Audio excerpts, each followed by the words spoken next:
एक रोमांचक कार्टून भय कहानी थी जो 3 कार्टून चरित्रों के आसपास घूमती थी।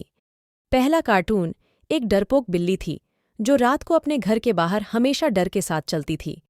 दूसरा कार्टून एक हंसी मजाक करने वाला भूत था जो हमेशा अपनी खोज और मस्ती के लिए घरों में घुसता था।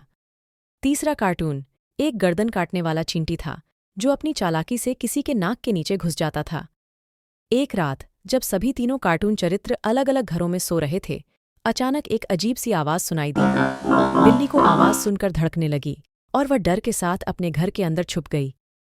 भूत ने भी वह आवाज सुनी और वह खोजते हुए घर के हर कोने में दौड़ने लगा।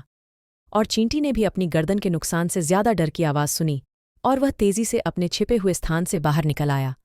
पर जैसे ही सभी तीनों उस आवाज के स्रोत के पास पहुंचे, वे उच्च वाणी के साथ अचानक डरावना चेहरा देखते हैं। वहां एक पुराना डरावना मंदिर था जो अब अपूर्ण और अनुप्रयोग में शांत था। बिल्ली, भूत और चींटी सभी तीनों डर के साथ मंदिर के अंदर चले गए। मंदिर के अंदर वे एक छोटे से बंद गए कमरे में पहुंचे जिसमें एक पुराना पुस्तक थी। जैसे ही वे पुस्तक को खोलते हैं, वहां से एक भयानक आवाज आती है, तुम्हें अपनी आवाज से बाहर नहीं आने दूंगा। बिल्ली, भूत और चींटी सभी तीनों डर के साथ वहां से भागने लगे, लेकिन एक बड़ी पत्थर के साथ दरवाजा बंद हो गया। वे सभी डर के साथ अब मंदिर में फंसे थे और वहां से कोई भी बाहर निकलने का रास्ता नहीं था। सभी कार्टून चरित्रों की धड़कनें तेज हो गईं और उनकी आंखों में डर का पर्दा छा गया। बिल्ली ने अपनी लाल क्लॉक को देखा और उसने देखा कि वे अब इस मंदिर में एक समय तक बंद होंगे।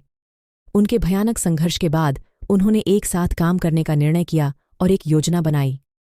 उन्होंने मिलकर मंदिर के हर कोने को झांचा और अंत में एक छोटी सी राह मिली जो उन्हें बाहर ले जाती थी।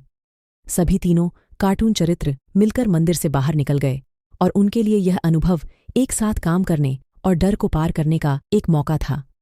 इस कार्टून भय कहानी ने दर्शकों को सस्पेंस और डर के साथ रोमांचित किया और उन्हें यह यादगार कहानी देने का मौका दिया।